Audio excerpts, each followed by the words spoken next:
My name is Lance Strait.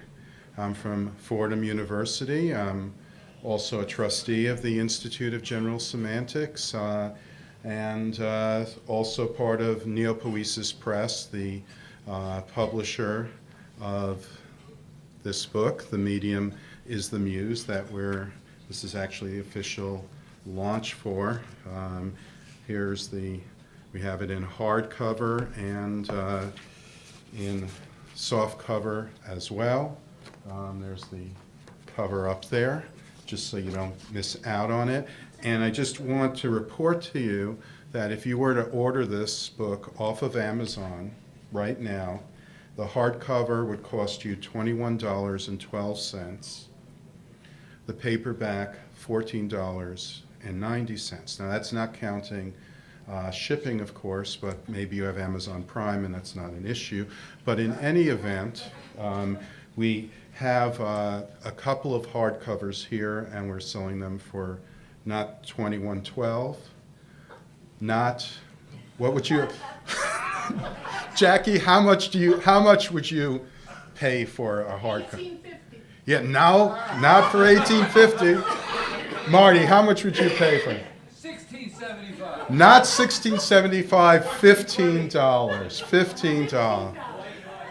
And we have the soft covers, and this is just today is special only. The soft covers, right, on Amazon, $14.90. Jackie, how much would you pay for it? $10. That's it. You got it. You named it. $10. That's a special. No, that's the special Ed Tawaniak price. Yes. No ebook versions, no. But you don't want this on ebook, you want this on paper. Haven't you learned anything at this symposium? Yes, you'll also be able to, if you want to, get it signed by some of us at least, if you'd like to. I understand that increases its value for resale on eBay. Okay. It's 131 pages, not counting front matter, a few extra for that. Well, it counts the pictures, but this includes, this is a collection of poetry, a few short pieces of fiction, one of which will be part of this program. A number of cartoons by Dean Motter, who is actually a pretty renowned graphic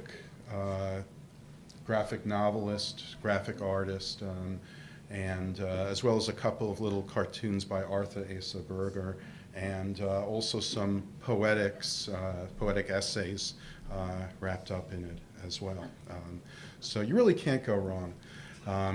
So the title of the book is The Medium is the Muse, Channeling Marshall McLuhan. It's edited by myself and Adina Karasik, and it's published by Neopoesis Press. And some of you who have been around in general semantics circles for a few years may remember the Poetry Circle feature that we kind of brought poetry back to, etc., several years ago, and that was edited by myself and Dale Winslow, and Dale Winslow is the chief editor of Neopoesis Press, so it made perfect sense for her to do this. And I begin by reading a little bit from the introduction of the book. So, as one of the most significant minds of the 20th century, Marshall McLuhan inspired intellectuals, artists, and authors across every imaginable discipline and field of endeavor. While best known for his understanding of media and technology and the effects they have on the human psyche, sensorium, society, and culture, McLuhan's media ecology was grounded in his background as a literary scholar.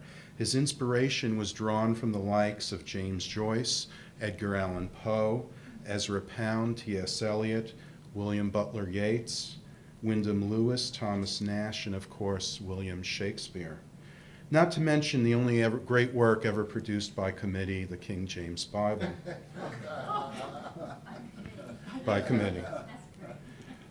Although he never published any works of fiction or poetry himself, McLuuhan was well known for his knack for producing poetic aphorisms and pithy quotations that encapsulate his media poetics, such as, "Art is anything you can get away with. The future of the book is the blurb. Invention is the mother of necessities. Money is the poor man's credit card. The new electronic interdependence recreates the world in the image of a global village. There are no passengers on spaceship Earth. We are all crew. We look at the present through a rearview mirror. We march backwards into the future. And of course, the medium is the message." Now, back in 2011, that was the centenary, the 100th anniversary of Marshall McLuhan's birth. And so there were celebrations, conferences, and events held all around the world at that time, including the biggest one in the city that McLuuhan called home for most of his career, Toronto. That's in Canada. Have you heard of Canada? It's, yeah. Here we call it the Upper North Side. And it was at that conference, I participated in that conference, and because I'd been dabbling a little bit in poetry, I was asked to MC a group of Canada's leading poets, all of whom were commissioned to do poetry based on McLuuhan, inspired by McLuuhan. That's where I first met Adina Karasik, who was one of the headliners, along with Bill Bissett, who's certainly one of the biggest poets in Canada. And at that point I said this would be the great nucleus for a book, right? And Is that McLuuhan? yes, that, and actually yes, that we were very privileged to obtain from one of McLuhan's sons, Michael McLuhan, a picture that has not been seen publicly previously of Marshall McLuhan at a young age when he was, I believe that was when he was studying at Cambridge University, where he did a second bachelor's, master's, and then his PhD. Studying with the likes of I.A. Richards, who is somebody who's fairly well known in general semantics circles as well. And of course, it's really cool design. I mean, I can take no credit for it, but rocks, right? I mean, that was really a wonderful cover that we were able to get for the book.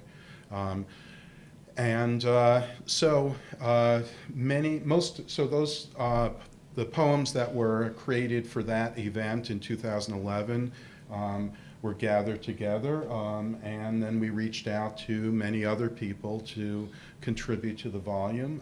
Other poets, quite a few from Canada, but I'm sure you'll be relieved to know not all from Canada. And a number of people from the media ecology community as well, the communication studies community, and folks from other branches and other walks of life. And that includes two poems that Tom Wolfe wrote back in the 60s, inspired by Marshall McLuhan. We're very grateful that he gave us permission to use them in this volume. And several poems by one of Marshall McLuhan's daughters, Elizabeth McLuhan. Really is just a very cool collection. And I'll now just read the final paragraph of the introduction. We have gathered together a group of poets, writers, and artists who understand that the medium is the muse, which is to say that the medium is a source of inspiration and who in one way or another are channeling Marshall McLuhan, who regard McLuhan as both medium and muse. And it is our sincere hope that this collection that you hold in your hands, or you will hold in your hands, will divert and delight, provoke and incite, stir and stimulate, arouse and instigate, and above all inspire you to further thought and exploration, and especially to acts of creative imagination.